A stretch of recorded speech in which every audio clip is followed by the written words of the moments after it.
Welcome back, guys, and how are you all doing today? People have always dreamt of reaching the moon, both metaphorically and in reality. The catch here is that it's not only a dream now. There are some very intelligent people out there who've made this almost impossible thing possible. Now people have not only made it to the moon, but they're also trying out new things from there and stepping into new ventures. Science has become so advanced that live TV can be streamed all the way from the moon. Here's how they streamed live TV from the moon. But as usual, before we get started, please be sure to like this video and subscribe to our channel so you don't miss out on future videos. Number 5. The first man to set foot on the moon. Let's go a little back into history and have a look at the first man to ever set foot on the moon. And because everybody has access to Google, you already know that it's Neil Armstrong. He's the one who made it possible for others to venture into outer space. Let's go a little into the details of how it happened. Back in 1969, the first ever moon landing took place. With the voice 210, all engines running, the first spacecraft ventured into space. The spacecraft was called Apollo 11's Lunar Module Eagle. Operating the spacecraft was pilot Buzz Aldrin, who along with the mission commander Neil Armstrong successfully landed on the moon, making both romantic and scientific history. However, the whole journey to the moon wasn't as smooth as the team would have hoped. Before landing, Neil Armstrong had to take things into his hand and manually pilot the ship past an area scattered with boulders. The computers of the craft began to signal for alarms as only 30 seconds of fuel was left. It also had a physical impact on Armstrong as his heartbeat reached 160 beats a minute according to biosensors. Fortunately, the landing happened and both the men spent 3 hours walking on the moon and conducting different experiments.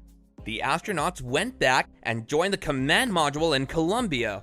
The three returned to Earth safely after creating history on the moon on 24th of July. Number 4. To stream live TV from the moon or not. That's one small step for man, one giant leap for mankind is what Neil Armstrong said when he stepped on the lunar surface. Going to the moon is a huge deal in itself, and the fact that the astronauts were able to stream live TV from there is a step up for them as well as all those involved in the mission. It was broadcasted to a worldwide audience that numbered around 600 million. Stepping on the moon was one thing, while broadcasting it live was another. It seemed very uncertain and almost impossible to make live streaming possible. There were two opposing views at NASA relating to the live streaming.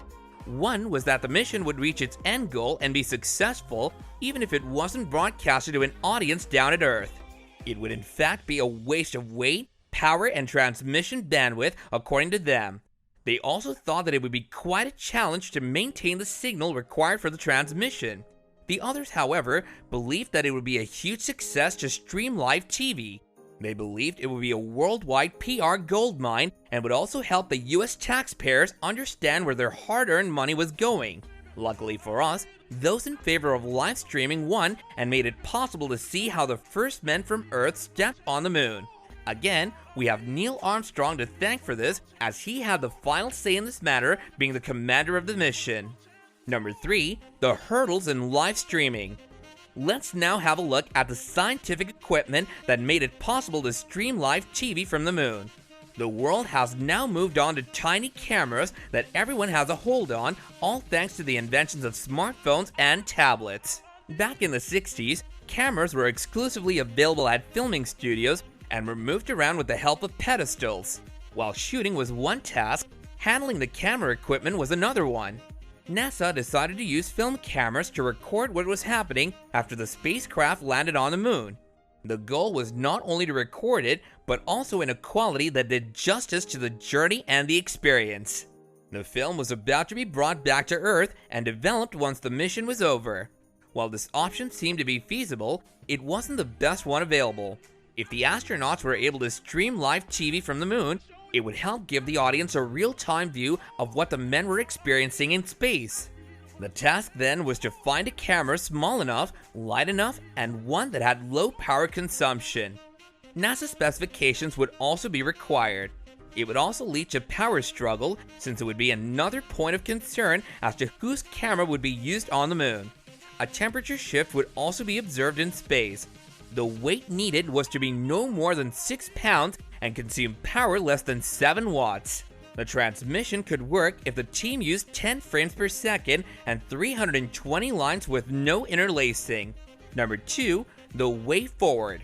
To make things work in terms of live transmission, NASA established a contract with RCA for the camera needed for the command module and one with Westinghouse for the camera needed for lunar landing. Previously, Westinghouse was known for manufacturing cameras for the military and small TV cameras for ships and helicopters. Custom integrated cameras were also manufactured by the company. Apollo 7 used the first RCA camera and was then used on every other mission with the exception of Apollo 9. The first transmissions were in black and white, of course. The picture quality at the time of recording was quite satisfactory, but it deteriorated as the transmission reached its audience on Earth. The cameras used on Apollo 11 included one 70mm Hasselblad electric camera, two 70mm lunar surface super wide-angle cameras, one Hasselblad L-Data camera, two 16mm Maurer data acquisition cameras, one 35mm surface close-up stereoscopic camera, and a television camera.